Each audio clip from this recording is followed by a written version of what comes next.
Vic Mornington, how's everybody doing? Yeah, it's been a bit of a break since the previous video and this one.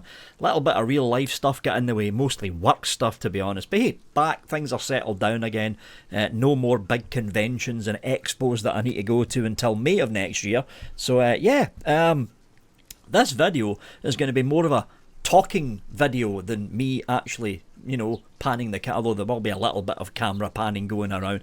But it's more of a video that kind of picks up on a subject that a lot of people are basically asking about. With PBR being a thing on the grid now, and a lot of people having major issues with their graphics or with their laptop, there's a lot of people wondering, is it time I upgraded? And what path do I need to go to upgrade my old computer, or for the people the people with laptops, buy a new laptop? Because let's face it, the majority of laptops that are out there today are simply non-upgradable. They're simply non-upgradable. It's only some of the much more higher end laptops like $1,500, $2,000, $3,000 US laptops that do have removable graphics cards that can, theoretically at least, be upgraded. But for all intents and purposes, if you're on a laptop right now and you're finding it a struggle to keep things going with Second Life, with the current viewer, you're going to have to buy a new one. However, there is options available. We're going to concentrate on laptops right now. The laptop market is completely different to where the laptop market used to be when you probably bought the laptop you're on right now. Prices in general have went down, and one of the major reasons that prices for laptops have went down is because of the rise of AMD in the processor market. AMD Ryzen was a thing that was new back in 2016, 2017, and almost a decade after that, what AMD have basically done is they've basically become an agreeable competitor, and in some cases a better chip manufacturer than Intel. And the odds are the laptop you're using right now, if it's struggling, is probably an older one, and it's probably Intel based. The best advice I can give you is don't immediately rush out and buy yourself a brand new laptop from the likes of Amazon or the likes of the big white goods stores over in the United States or here in the United Kingdom. I would check the second-hand market first. Facebook Marketplace is one place you can check. If you set the search radius in Facebook Marketplace to around about 30 to 50 kilometers, the odds are you will be able to travel to that person or have that person travel to you, for instance, to see if the laptop, first of all, actually works, so you're not getting ripped off, and second of all, you'll be able to install Second Life on the laptop before buying it to see if there's any difference in the way that laptop actually runs before you pull the trigger and purchase that laptop.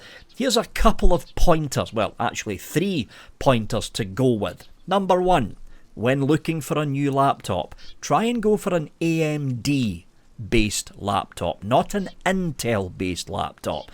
Major reason for that is usually AMD laptops generally tend to be cheaper. You want to go for something that's got an AMD 5000, like an AMD Ryzen 5000 series chip in there. Whether it be the 5600 or 5700 mobile, as long as it's in the 5000 range, above the 5300, right? So above 5300, you're going to be going fairly well. You don't have to go for the latest and greatest 9000 series, or for that matter, even the latest and greatest 7000 series. 5000 series AMD Ryzen laptop will run Second Life just fine, because we need to remember here, for the most part, Second Life is more graphically intensive than processor intensive, and the AMD and Intel processors, the mid-tier range from a couple of generations ago, will run Second Life just fine. For instance, What you're looking at here is me on the desktop computer. It's not the work computer, it's my own home computer. I've actually got two PCs in the house. One's the work computer that does a lot of video encoding and stuff for the job that I do in real life, but this one is the house computer, and this house computer's got an AMD Ryzen 5800 in it, processor, right? And as you can see, there's nothing much wrong with it. Really isn't, because again, in Second Life, it's more the graphics card that takes most of the brunt of the processing rather than the processor itself. So that's point number one. Point number two, go for 16 gigabyte of RAM or above. You don't have to go for 32 gigabyte if you don't want to, as long as it's 16 gigabytes or above. Try and avoid laptops that only have 8 gigabyte of RAM, because that's not enough, especially if the graphics card is going to be sharing some of that RAM space with the processor. You're going to have to go for 16 gigabytes of RAM or above on the laptop that you pick. So, just to recap here, point number one, go for an AMD based laptop. Any Ryzen processor above 5300 will do you just fine. Point number two, go for RAM, 16 gigabytes or above, don't go below. And the most important one, point number three, the graphics card. Now, normally with an AMD laptop, they generally tend to have AMD-based graphics cards in the actual laptop. If you're going for a laptop that's got a 5300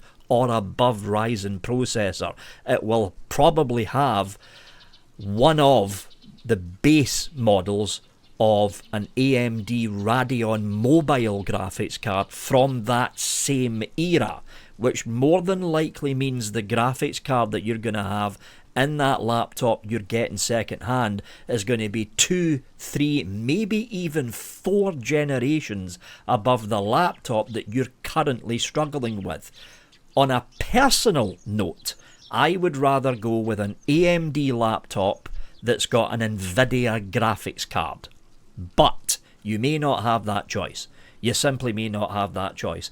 The one thing you want to avoid, you really want to avoid, and this is a rarity, but they do sometimes crop up now and again, you'll want to avoid AMD, and for that matter Intel laptops that are using Intel integrated graphics. This is more so with Intel based laptops rather than AMD based laptops, but the general rule is if you go for an AMD based laptop that's got a 5300 processor or above, the odds are the Radeon graphics mobile card in that laptop is going to be more than enough to run Second Life. More than enough.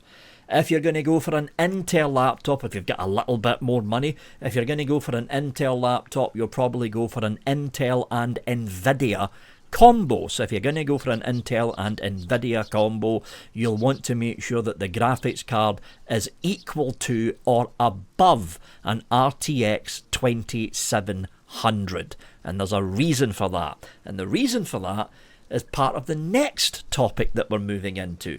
We're moving away from laptops and we're going into desktop computers.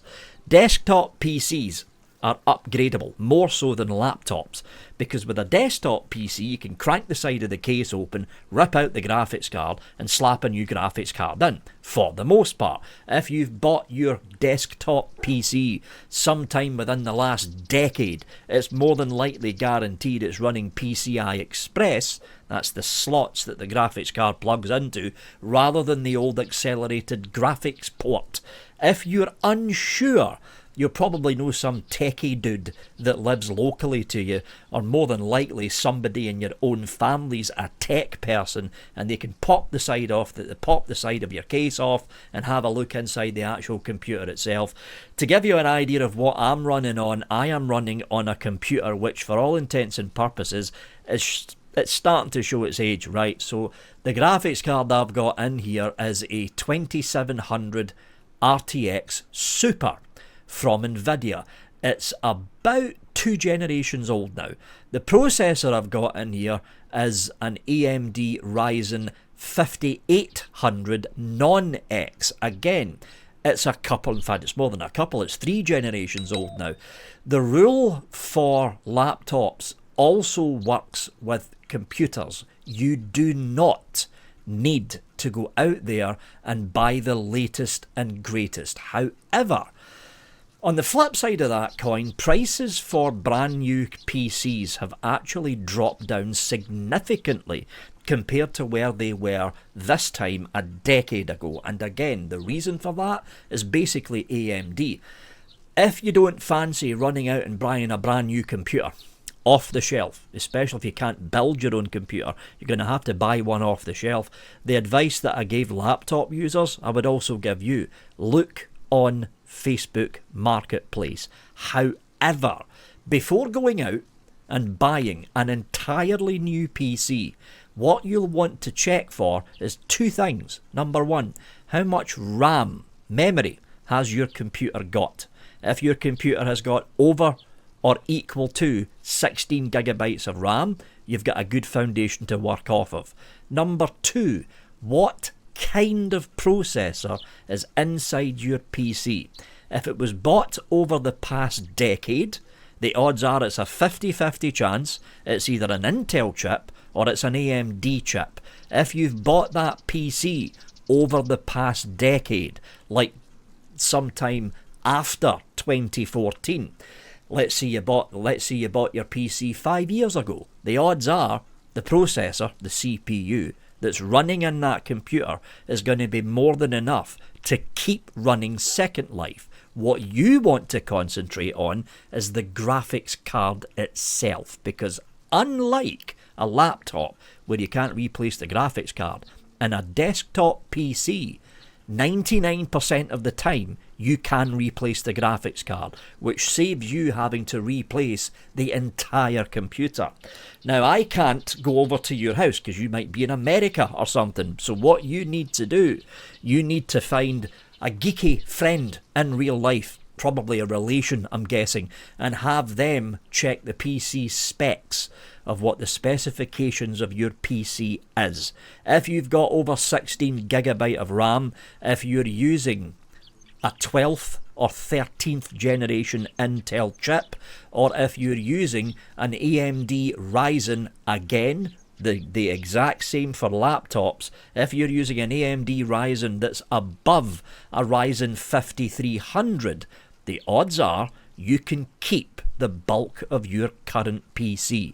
You will not need to run out and buy a whole new computer.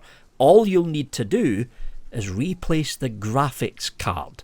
Again, this is where your geeky friend will come in, because your geeky friend will be able to take out the old one and pop a new one in. So going for a graphics card, I would immediately go for Nvidia. Again, you do not need to run out and buy the latest and greatest RTX 4900 that costs upwards of $1,500 US. In fact, some of them are even $2,000 depending on where you go to, because all you're basically doing is you're buying a current generation graphics card, and the current generation graphics card will be out of date when the 5000 series graphics cards get launched, either at the very end of this year or the beginning of next year. No, what you want to do is look around for deals. Anything from anything from an Nvidia RTX 2700 Super, so that's 2 generations ago, very similar to the card that I'm using right now that you're seeing on this screen, all the way through the Ryzen 3000 stack, so you're going to be looking at, I keep saying Ryzen, all the way through the Nvidia RTX 3000 stack, so again, you're looking at RTX 3600, RTX 3700, and if you can find a good deal, RTX 3800. If you do want to go for the current generation of RTX graphics cards, which is the 4000 series, you will not want to get a 4900 card, because you're going to be paying a couple of grand for that. What you're looking for in the 4000 series is 4600 or 4700 RTX cards, which is way cheaper than a 4900 card and will have enough graphical memory and enough graphical punch to be able to run Second Life all the way through PBR and going into the Vulkan graphic engine, which sometime in the future Linden Lab is going to implement into the actual viewer. Again, for a base reference point, the graphics card that I'm using right now is an RTX 2700 Super. It's a couple of generations old. I have got the draw distance in Magnolia City all the way up to 1,000 meters, so I can keep an eye on the entire city. And granted, I do have shadows currently switched off. If I was to switch shadows on, it would basically run like a slideshow if I was going to keep it up at 1,000. I generally tend to run the viewer with with shadows switched off. But this is the kind of graphics that you're going to get with an RTX 2700 Super. If you were to get an RTX 3700 non-Super, your graphical performance would be roughly 2 times, better than the graphical performance I'm currently getting on this graphics card. Again, with a desktop computer, you're going to have a lot more options compared to a laptop. Whereas a laptop, you're going to have to replace the entire thing.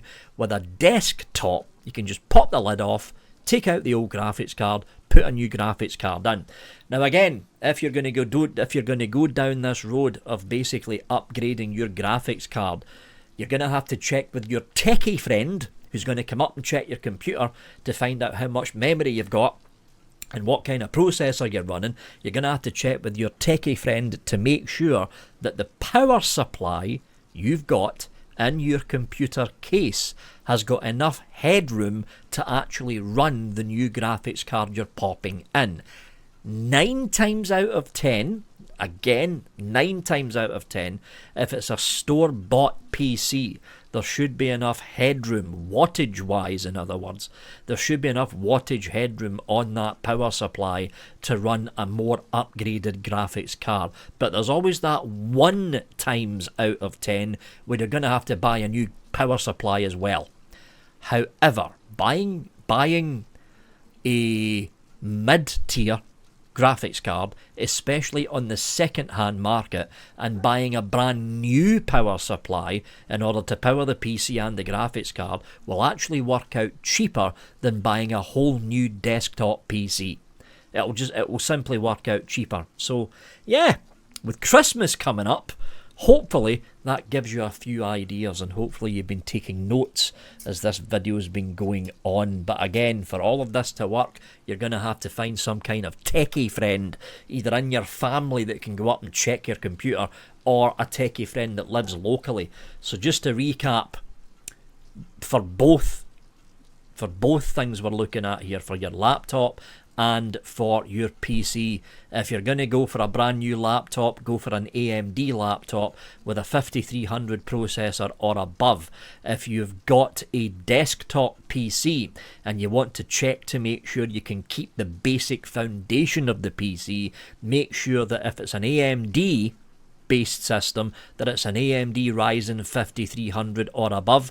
If it's an Intel based system, the lowest I would go is 12th generation. That's the lowest I would go. Anywhere below the 12th generation, you're going to start bottlenecking the graphics card. When it comes to memory, if you're out looking for a brand new laptop, 16 gigabytes or above. If you're checking your current PC desktop, again, 16 gigabytes or above.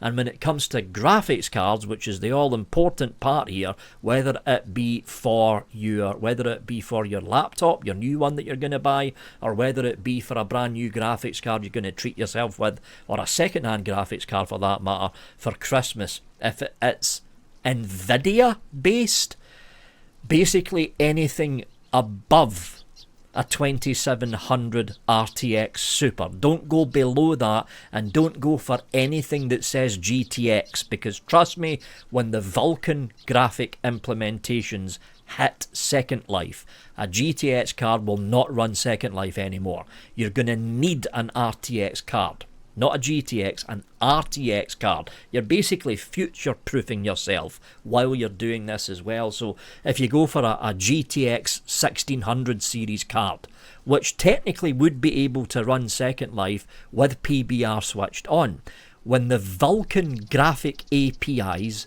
are then installed sometime in the future to replace OpenGL, that same GTX card that you just bought is no longer going to be able to run Second Life. Period. Just full stop. Period. It's going to have to be an RTX card that you go for. Anything above a 2700 Super RTX will do you just fine. Personally, I would go for a 3000 series card. So RTX 3600, RTX 3700 or RTX 3800. Mid-range, previous generation. That way you're not paying too much money and you're going to have a little bit of headway in there for when the Vulkan API graphics calls are put into Second Life's viewers to replace the current OpenGL calls. You need to future-proof yourself. That's why it's always advisable to go for an RTX card of at least a couple of generations ago, and of course the AMD Radeon equivalent of a couple of generations ago. Anyway, that's it from me, folks. Hope you found this video helpful. Have a good one.